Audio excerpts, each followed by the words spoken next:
So we're going to do some foraging here. There's a couple of plants that I want to show you. Living on the west coast, there's an abundance of many different types of plants. I'm not a licensed herbalist or anything like that. If you're planning on foraging, make sure you do your research. Let's go. Foraging is one of the best ways to reconnect with nature. So for our first plant, this is called plantain, and it grows in the Pacific Northwest and parts of Canada, parts of the United States, but it doesn't grow very far north. And it has a couple of medicinal uses. You can also just eat it if you're starving and you need some kind of a small amount of calories, but it's still something. So here's one of the uses. What you do is you pick a bunch,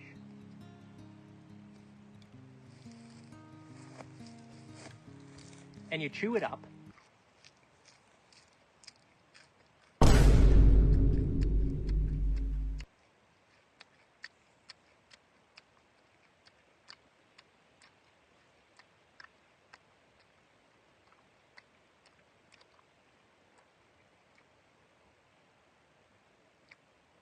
And then you spit it out.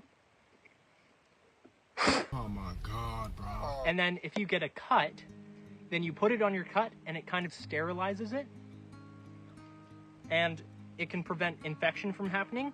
But if you have too deep of a cut, then you can, when you put it on, it's so powerful that it'll kind of heal over the cut and then it'll get pussy. So it's good for like minor cuts and scrapes. There's this is spear plantain. You can see it's kind of got eaten by worms a little bit. There's also broadleaf plantain, which is pretty good, but it's a little bit more tough. So if you have the option of chewing up spear or broadleaf plantain, the spear leaf is a bit easier to chew.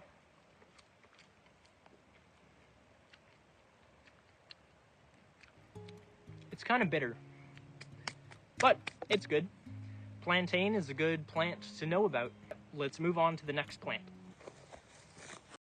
Okay, so now I'm searching around for our next plant.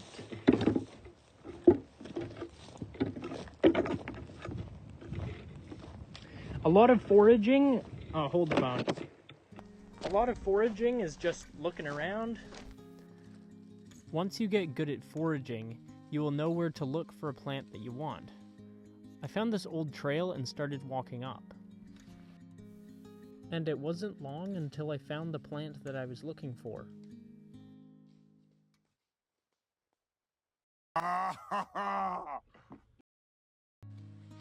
So this next plant, it's called trailing blackberry, because it trails all over the place. I've even found one of these that's 17 feet long. I measured it. It was insane. And it is a blackberry, but it only produces blackberries under very specific conditions, like if it's in direct sunlight and has enough water. Under this canopy of trees, that's why it seems a little bit darker around here. These ones will probably never produce berries unless these trees are gone. And how you eat it is you have to pick the leaf, and then underneath is a whole bunch of spines. So to get rid of the spines, you want to like scrape it with the grain like that. Scrape it to get rid of the thorns. And then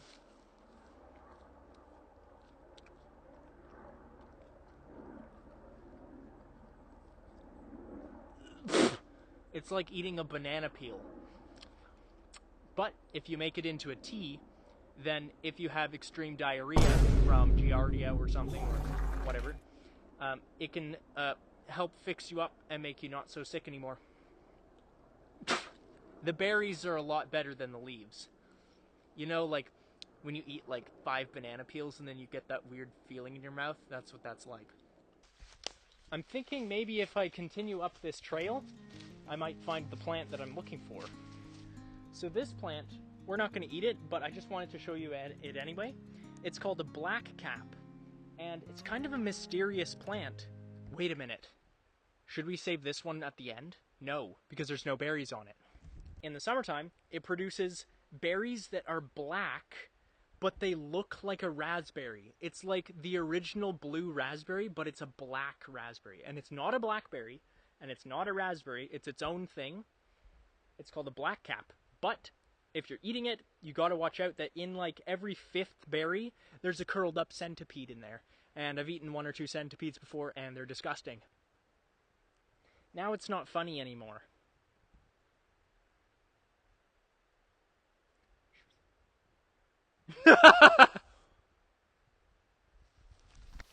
And it was here that I found the thistle.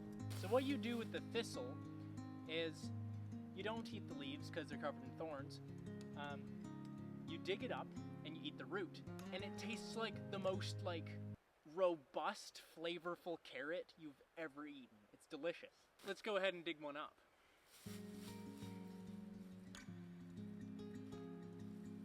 Well, this is not a very good example, but here's a little bit of root on the end. The ones that are kind of bushy and spreading outwards are the ones that will have the biggest roots.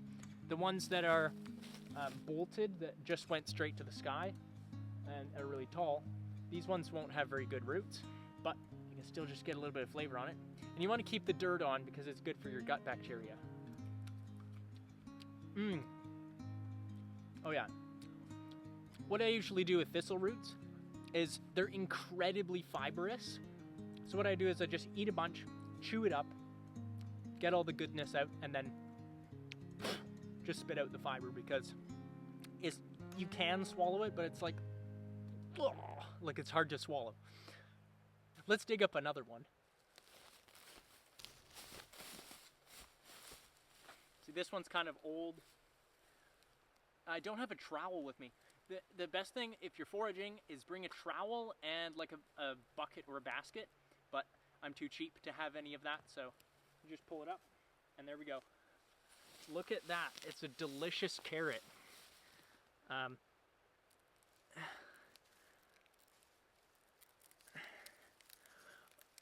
You see what I mean when I say they're fibrous? I mean like they're really fibrous. Oh, it looks like there's worms living in this one. Well, then we get our fiber, our carbs, and our protein. I'm not just doing this for views, I'm doing it for, because it's fun. Oh. Yeah. The best ones are the ones that have only lived for 1 season. Or I mean, like kind of like the 1-year-olds are the best. These ones are just too old and too woody. So let's see if we can find one that's lower to the ground and looking a bit more fresh.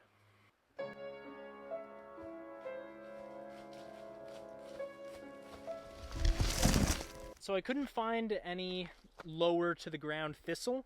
So let's move on to the next plant. And I found the broadleaf plantain that I was talking about earlier. It has the same uses as spear plantain. This one was actually pretty decent. Oh wait, no, it's supposed to be in time-lapse. Here is the common wild daisy.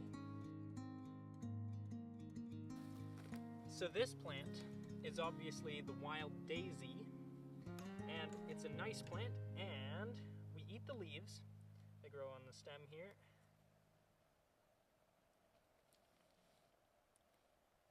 And it's sweet. It's good.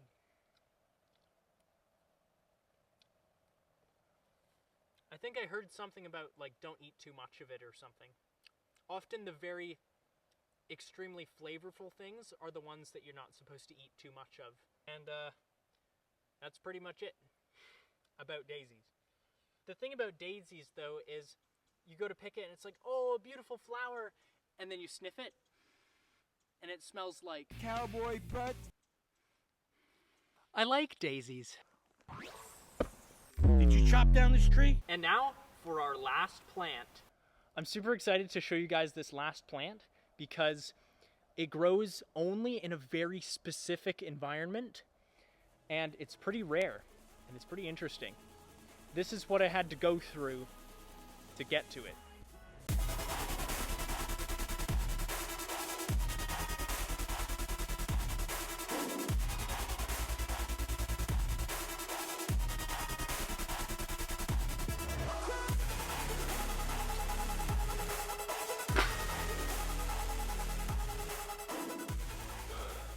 Do you hear that? That's the creek. Or a creek, I don't know what it's called. Okay, we're getting close to the creek. That's where we're going, and that's where this plant lives. There's something very mystical about walking through the jungle like this. But I've gotten good at it. We're getting into some really thick jungle right here, and I came across, where did they go? Here he is. There's a massive green slug. Look how big he is compared to my finger. That's really big. Like, pick him up, look underneath, and like, you can, they're kind of slippery, and when he's happy, he'll stick out his feelers and his eyeballs, but he's not very happy right now, so I'll put him down. Now I also found this, there's another black slug here. He's got a white underbelly, and they're not as common as the green ones, so they're pretty cool. Just put them there. And now I have slug slime on my fingers.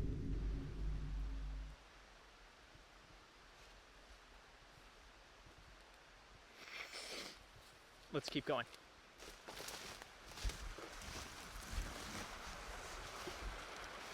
Okay, we made it to the creek. Ah! Ah! Ah! Just slipping and falling all over the place. Look at that.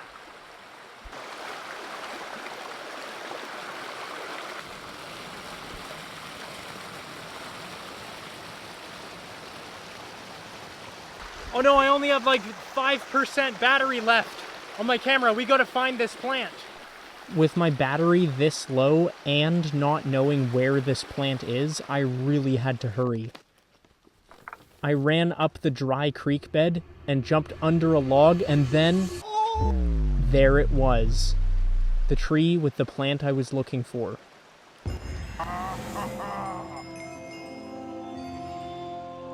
Oh, that's hot. That's hot. I found it. I found the licorice fern. This is one of the most delicious, sweet things you can find in the temperate rainforest. I think I have 1% battery on my iPad right now. And if you just dig it up out of the moss, the root hides in there. And just like that, the licorice root. I'm just gonna clean it off real quick.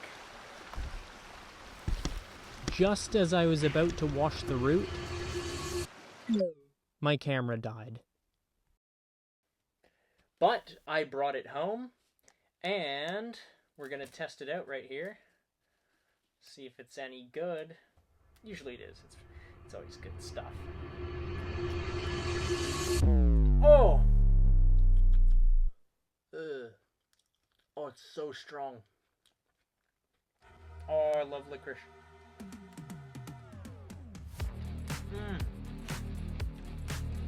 Licorice fern. Well, that's the end of this video. I hope you liked it. It's still, crappy videos. But trust me, they are going to get better as soon as I get my better equipment.